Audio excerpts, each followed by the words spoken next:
السلام علیکم دوستو، یہ ویڈیو بنانے کا مقصد یہ ہے کہ جو بھائی اللہ کا کلام لوگوں کو پڑھاتے ہیں وہ اس کی پڑھانے میں کمی نہ کریں، اس کو محنت سے پڑھایا کریں۔ ہمارے پاس ایک بچہ آیا ہے، کہیں اور پڑھتا تھا، تو میں نہ اس کی جو ہے شکل دکھانا چاہتا ہوں اور نہ اس کا نام لینا چاہتا ہوں۔ اس کی بس آپ کو آواز سنانا چاہتا ہوں، آپ سنیں وہ کس طرح کا اچھا پڑھتا ہے یا کس طرح کا ناکام پڑھتا ہے۔ ٹھیک ہے، تو اللہ کا کلام ہے۔ اگر آپ لوگوں نے محنت سے اس کو پڑھایا ہوتا، کسی بھائی نے جس کے پاس پڑھتا تھا، تو اس کو چاہیے کہ اچھا جو ہے وہ پڑھائے، کوشش اچھا پڑھانے کی کرے، تو آپ کی دنیا میں عزت ہوگی، آخرت میں بھی عزت ہوگی۔ بھائی شروع کریں، یہ لفظ کیا ہے؟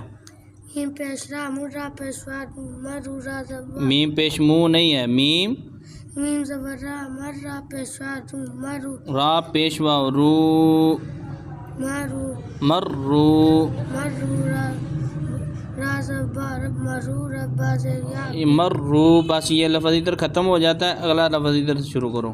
را زبر ربا زیا بی ربی با زیریا بی ربی، با زیا بی ربی، ادھر سے یہ دوبارہ پڑھو۔ را زبر ربا